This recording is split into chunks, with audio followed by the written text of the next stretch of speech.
পৃথিবীর সকল প্রাণীর জবান থাকলেও মাছের জবান নেই কেন, আর মাছেরা পানিতেই কেন বসবাস করে? এক ব্যক্তি হযরত আলী রাদিয়াল্লাহু তাআলা আনহুকে এই প্রশ্ন করলেন।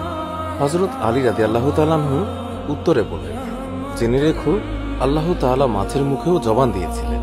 তারা কথা বলতে পারত, জমিনে চলাচল করতেও পারত, কিন্তু আফসোস, এই মাছ নিজের উপরে জুলুম করেছে, যার ফলে আল্লাহ তাআলা তার থেকে কথা বলার ক্ষমতা কেড়ে নিয়েছেন এবং তারপরে জমিনে চলাচল করার ক্ষমতাও কেড়ে নিয়েছেন। সম্পূর্ণরূপে তাদেরকে শুধুমাত্র এক জলজ প্রাণীতে পরিণত করেছে। সেই আগন্তুক ব্যক্তি জিজ্ঞাসা করল, হে আলী, মাছেরা নিজের উপর কি জুলুম করেছে? হযরত আলী উত্তরে বললেন, যখন আল্লাহ তাআলা হযরত আদম আলাইহিস সালামকে সৃষ্টি করার পর সমস্ত ফেরেশতাদেরকে নির্দেশ দিলেন যে তোমরা সকলে আদমকে সিজদা করো। সমস্ত ফেরেশতা হযরত আদম আলাইহিস সালামকে সিজদা করল, কিন্তু ইবলিস শয়তান আদম আলাইহিস সালামকে সিজদা করতে অস্বীকৃতি জানায়। ইবলিস আল্লাহ তাআলার হুকুম অমান্য করে বলতে লাগলো, আপনি আমাকে আগুন থেকে তৈরি করেছেন আর আদমকে সামান্য মাটি থেকে, যার ফলে আল্লাহ তাআলা ইবলিস শয়তানকে জান্নাত থেকে বের করে দিলেন। ইবলিস শয়তান জান্নাত থেকে বিতাড়িত হয়ে অভিশপ্ত এবং কুৎসিত রূপে দুনিয়াতে জমিনে এসে পড়ল এবং চিৎকার করে জমিনের সমস্ত মাখলুকদের বলতে লাগলো, সাবধান, মানুষ এসে পৃথিবীর বুকে জুলুম অত্যাচার করে বেড়াবে।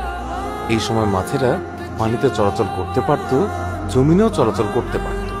তারা উভচর প্রাণী ছিল, তখন মাছেরা কথাও বলতে পারত। ইবলিস শয়তান সমস্ত প্রাণীদের মধ্যে সর্বপ্রথম মাছকে কুমন্ত্রণা দিয়েছিল। ইবলিস শয়তান মাছদেরকে বলল, মানুষ যখন পৃথিবীর বুকে আসবে তখন তারা নিজের ক্ষুধা মেটানোর জন্য তোমাদেরকে জীবন্ত অবস্থায় চাকুর সাহায্যে কেটে টুকরো টুকরো করে খাবে। মাছেরা যখন এই কথা শুনল তখন তারা সমুদ্রের অন্য সমস্ত প্রাণীদেরকে মানুষের ব্যাপারে এই সমস্ত কথা বলে মানুষের বিরুদ্ধে সবাইকে একত্রিত করতে লাগল, যার ফলে আল্লাহ তাআলা মাছদের কথা বলার ক্ষমতা কেড়ে নিয়েছে এবং মাছেরা জবান হারা হয়েছে। পাশাপাশি আল্লাহ তাআলা মাছের ব্যাপারে এই বিধান জারি করেছেন যে মাছদেরকে জবাই করতে হবে না, তাদেরকে জীবিত অথবা মৃত উভয় অবস্থায় কাটা যাবে। অন্য সকল প্রাণীকে আল্লাহর নাম নিয়ে জবাই করার যে বিধান প্রযোজ্য সেটা মাছের ক্ষেত্রে প্রযোজ্য হবে না, কেননা আমি তোমাদের জীবনকে পানির মাঝে সীমাবদ্ধ করে দেব। মাছের উদ্দেশ্যে বলা হলো, তোমাদেরকে যখন পানি থেকে ওঠানো হবে তখন তোমরা নিজেরাই ছটফট করে মারা যাবে। এর ফলে যখনই মাছকে পানি থেকে বের করা হয় মাছেরা ছটফট করতে থাকে এবং মাছের দেহের সমস্ত রক্ত এসে তার গলায় থাকা একটি বিশেষ গ্রন্থিতে এসে জমা হয়। আর এই কারণে মাছকে খাওয়ার জন্য বিশেষ প্রক্রিয়ায় জবাই করার কোনো আবশ্যকতা নেই, কেননা ইসলামে জবাই করার বিধান এই জন্য দেয়া হয়েছে যাতে পশুর শরীরের রগের মাঝে প্রবাহিত সমস্ত রক্ত মাংস থেকে আলাদা হয়ে যায় এবং মাংসের গুণাগুণ অক্ষুণ্ণ থাকে, জীবাণুমুক্ত অবস্থায় স্বাস্থ্যকর থাকে। আদম সন্তানের জন্য এই খাবার যেন কোনোভাবেই আনহাইজেনিক না হয়, অর্থাৎ অস্বাস্থ্যকর না হয়।